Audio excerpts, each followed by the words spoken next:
Social judgment is like a plague in today's society, where digital social media emphasizes it all in ways we were not prepared for. Hence, we welcome you to our exploration of Stoicism, an ancient philosophy that holds surprising relevance in our modern lives. Born in the bustling marketplaces of ancient Greece, Stoicism was championed by legendary figures such as Epictetus, Seneca, and the Roman Emperor Marcus Aurelius. It's not just dusty old wisdom, though. Stoicism's core principles resonate powerfully today, in a world where we're often buffeted by the winds of change and uncertainty. Stoicism teaches us to cultivate inner strength, to focus on what we can control, and to maintain equanimity in the face of life's ups and downs. It offers a powerful antidote to the pressures and judgments of society that can sometimes threaten to overwhelm us. So are you ready to discover how this age-old philosophy can provide modern solutions to timeless challenges? Let's delve deeper into how Stoicism can help us manage social judgment and external pressures. One of the key tenets of Stoicism is the dichotomy of control, or understanding what we can and cannot influence. Stoicism, an ancient philosophy that dates back to the 3rd century BC, provides a robust framework for managing life's challenges. This philosophy emphasizes the importance of focusing our energy on what we can control and letting go of what we cannot. This simple yet profound principle is known as the dichotomy of control. So, what does this mean in practical terms? To put it simply, the dichotomy of control tells us that some things are up to us while others are not. The things that are up to us are our own thoughts, actions, and reactions. These are the areas where we have direct control. We can choose to be kind or unkind, to react calmly or angrily, to harbor resentment or to forgive. Now, on the other side of this dichotomy are things that are not up to us. These are external factors, such as the weather, the actions of others, or the global economy. No matter how much we might wish to, we simply cannot control these things. Herein lies the liberation that Stoicism offers. By recognizing and accepting the limits of our control, we can free ourselves from undue stress, anxiety, and frustration.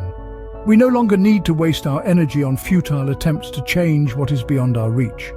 Instead, we can focus on the realm where we do have influence, our own thoughts, actions, and reactions.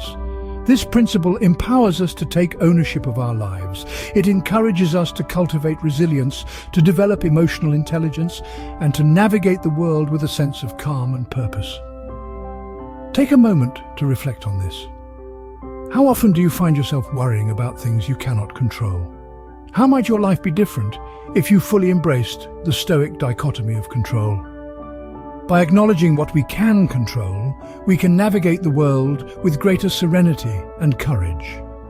In the end, the dichotomy of control isn't about resigning ourselves to fate, it's about understanding where our power lies and using it to create a life of strength, wisdom, and inner peace.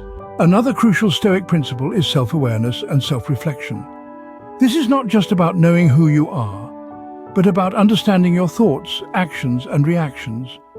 It's about observing your mind and your heart without judgment, stepping back to see the bigger picture of your inner landscape. Regular self-examination is vital to this process. It's like cleaning a lens through which you view the world, ensuring it remains clear and sharp. Now, how do we cultivate this self-awareness? Two powerful techniques are journaling and meditation. Journaling allows you to articulate your thoughts and feelings, giving them shape and clarity. It's like having a conversation with yourself, a dialogue that deepens your understanding of your inner workings. On the other hand, meditation helps quiet the noise of the outside world, creating a peaceful space for introspection. Through self-reflection, we can better understand our emotions and reactions, preparing us to deal with external pressures. Stoics teach us to practice indifference towards things that are indifferent. A curious concept, isn't it? In the realm of Stoicism, indifference refers to things outside our control. They are neither good nor bad, but simply exist. This includes public opinion, social judgment, the weather, and so forth. Now, why should we practice indifference towards these? Well, it's about understanding that these factors do not define our worth or happiness. The Stoic philosopher Epictetus once said, "Man is disturbed not by things, but by the views he takes of them." It's a liberating thought, isn't it? Imagine being unfazed by the whispers of the crowd, the sideways glances, the unsolicited advice. Imagine standing firm in your beliefs, your values, your actions, despite the noise of the world around you. That's the power of indifference to the indifferent. Being indifferent to the indifferent gives us the freedom to live according to our principles, not societal pressures. Stoicism encourages us to embrace rational thinking, especially when dealing with criticism. Criticism, it's a part of life we all encounter. Whether it's from friends, family, colleagues, or even from strangers on the internet, it can often be a tough pill to swallow. It can make us feel defensive, upset, or anxious. But Stoicism offers us a different perspective. Stoicism teaches us that our emotional responses to criticism are within our control. We cannot control if someone criticizes us or how they do it, but we can control how we react to it. This is where rational thinking comes in. Rational thinking is about taking a step back, examining the criticism objectively, and deciding how to respond in a thoughtful, reasoned manner. It's about not letting our initial emotional reactions dictate our response, but instead using our intellect to guide us. So how do we do this? Firstly, try to separate the criticism from the person delivering it. This helps to remove any emotional bias you might have towards the individual and allows you to focus purely on the message they are delivering. Next, ask yourself, is this criticism constructive or destructive? Constructive criticism is intended to help us improve, while destructive criticism is often intended to hurt or belittle us. If it's constructive, consider the points raised and how you might use them for growth. If it's destructive, remember that it says more about the person delivering the criticism than it does about you. Finally, don't be afraid to seek clarification. If you're unsure why a comment has been made or how you can improve, ask. By opening up a dialogue, you can gain a better understanding of the criticism and how to address it.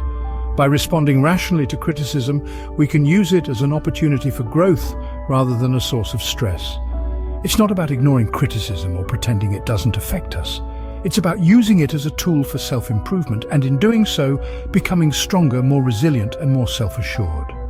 Remember, criticism is only as powerful as we allow it to be.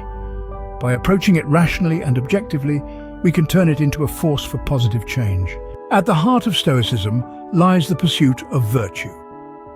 4 key virtues form the pillars of Stoic philosophy: wisdom, justice, courage, and moderation. Wisdom is the discernment to recognize the difference between what is in our control and what is not. Justice refers to fairness, understanding that we are part of a larger community and our actions should reflect that. Courage is not just physical bravery, but also the moral courage to stand up for what is right, regardless of social pressure. Moderation, the 4th virtue, encourages us to avoid excess and find balance in all aspects of life.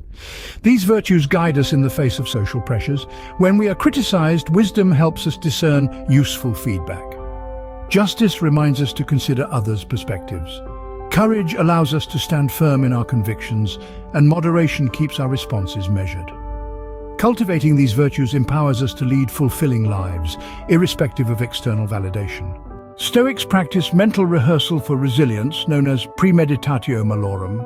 This Latin term translates to premeditation of evils, a mental exercise where one visualizes potential challenges or adversities. Now you might ask, why would anyone want to imagine negative scenarios? Well, it's not about being pessimistic, but rather preparing for life's inevitable ups and downs.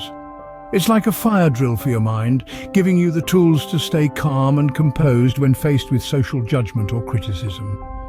Imagine, for instance, you're about to give a public speech. Instead of fretting about possible hecklers or forgetting your lines, you visualize these scenarios beforehand.